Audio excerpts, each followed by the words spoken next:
Hey there.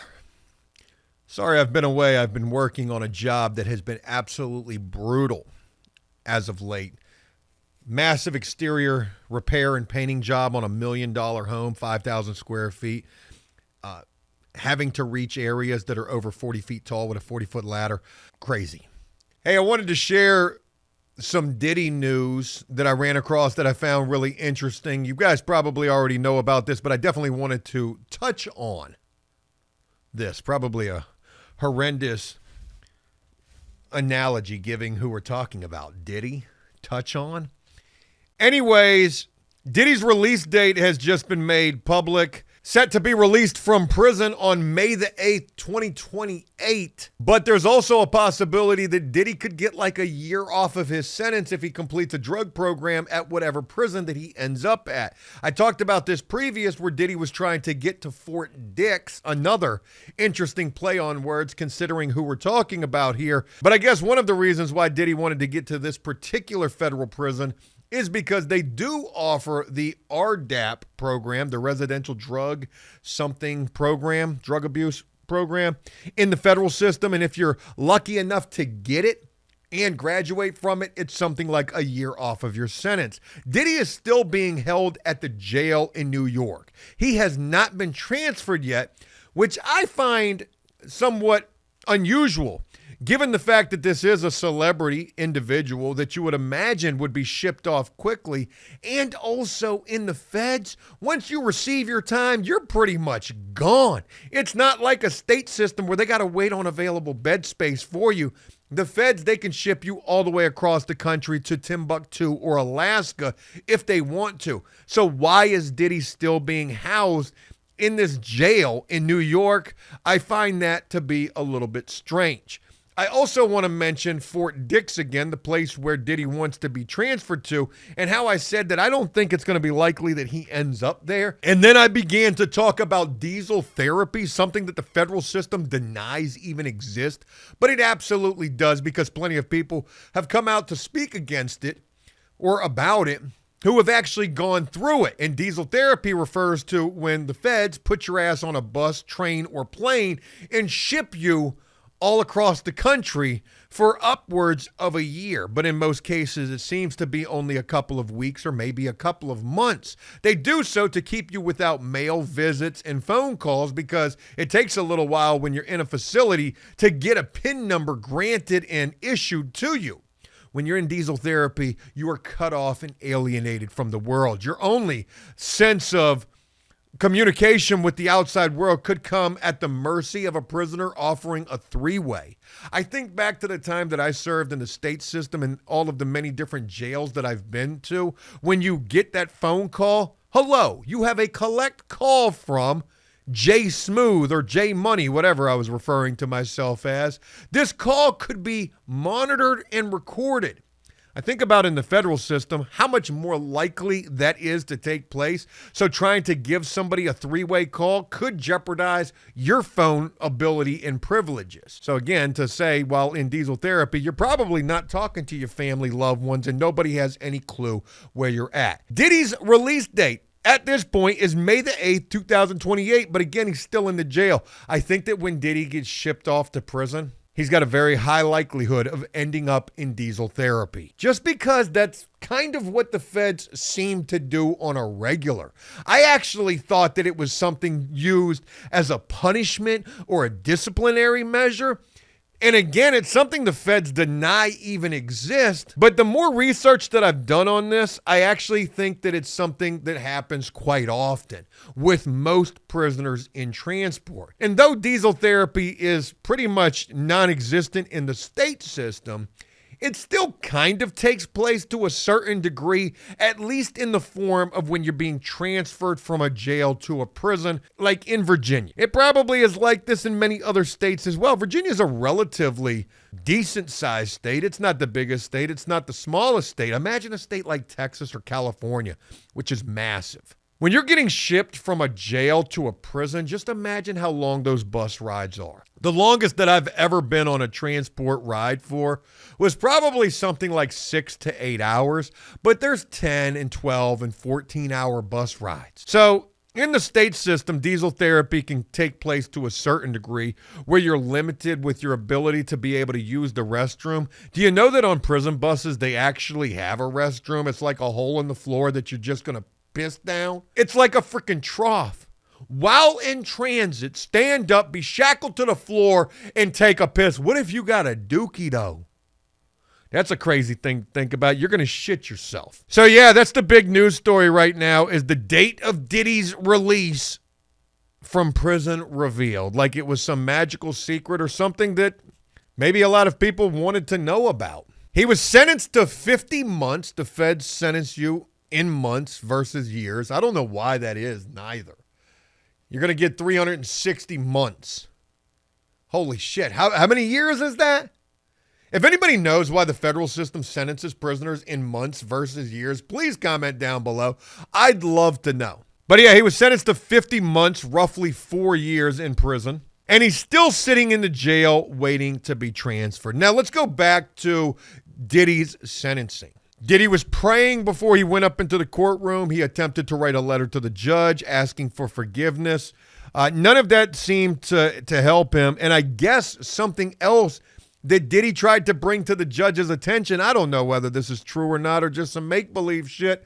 But there's another story that came out, I guess, right around the time that Diddy was getting sentenced, that Diddy survived a knife attack.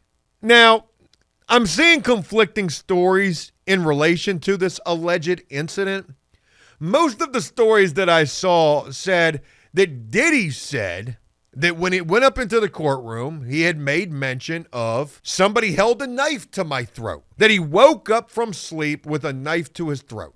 I'm running across this headline, which I'm sure is just for the clicks, that says Sean Diddy Combs survives knife attack in hell on earth Brooklyn jail. Here's exactly what happened.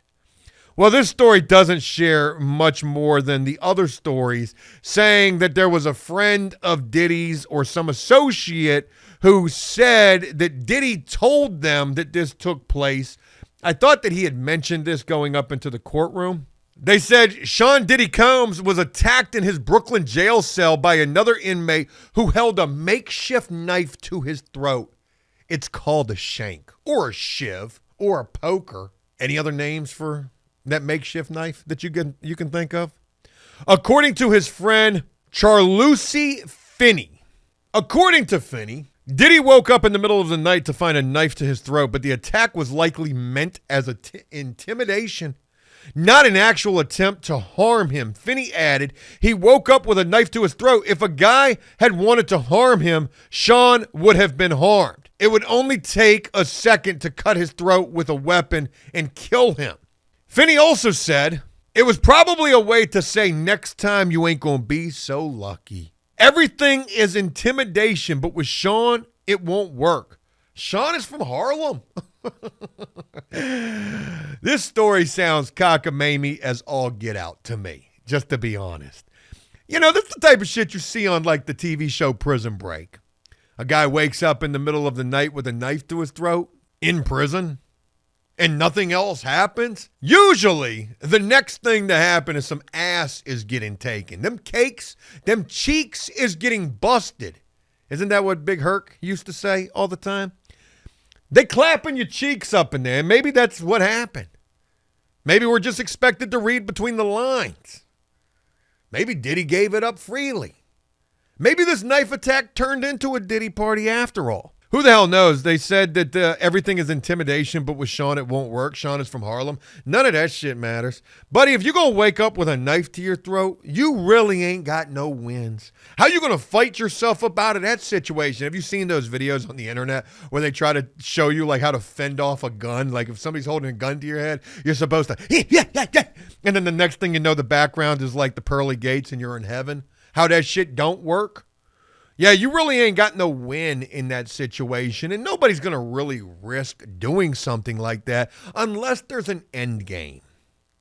Okay, because all of this just seems like some Sora AI made up bullshit. This ain't real. We are living in the Matrix if we believe that this actually happened. Again, I think all of this came out around the time of Diddy's sentencing. So maybe this Finney individual got up on the stand to share this story of what happened so that the judge would have pity on Diddy when it came to sentencing. Who's to know? But to say that this actually took place and that there's no other, like, what else? Okay, well, how did this end? The exact date of the attack is not known, but the report comes just days after Diddy announced plans to appeal his conviction. They say the conditions in the jail are dangerous. His lawyer had requested to transfer him from the facility due to its history of violence, but the request was denied. They say this facility houses 1,200 detainees and has recreation, medical, dental, library, and education, but suffers from violence, staff shortages, shower bans, and contraband issues. Sounds like anywhere else, actually. At least 4 inmates have committed suicide in the past 3 years, and 6 staff members were charged with crimes over 5 years, including bribery and smuggling contraband. I'm sure these numbers are similar to other facilities.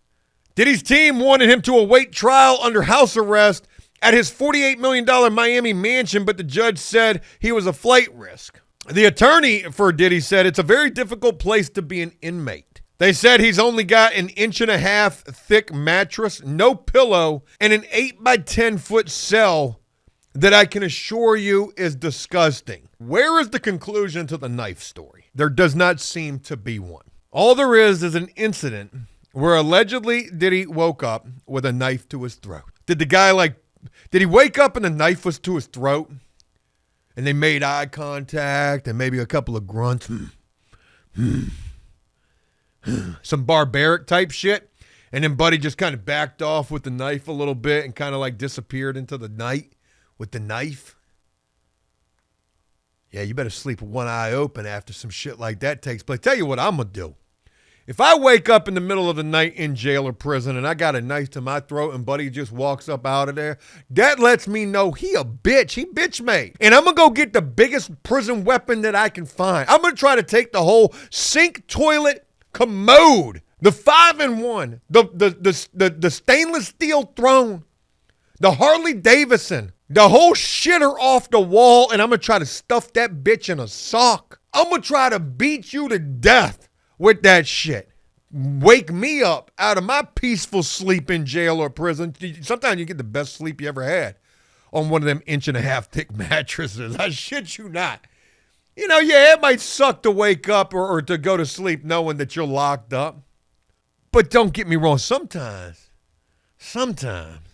not all the time, maybe not very often, maybe never for some people, but sometimes, man, you just be like, yo, I'm locked up.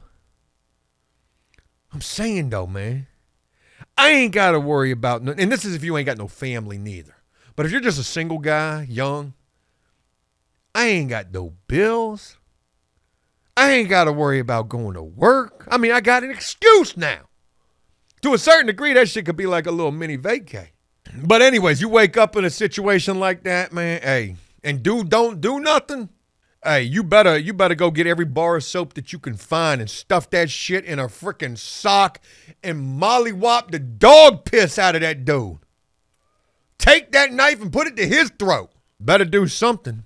Because if dude put a knife to your throat and you didn't do nothing, and he didn't do nothing, turns out that jail ain't really as dangerous as it sounds after all, or what they're trying to make it out like. That shit kind of sounds like a circus act. Everybody's just playing a part. You've been watching too many TV shows, stick man.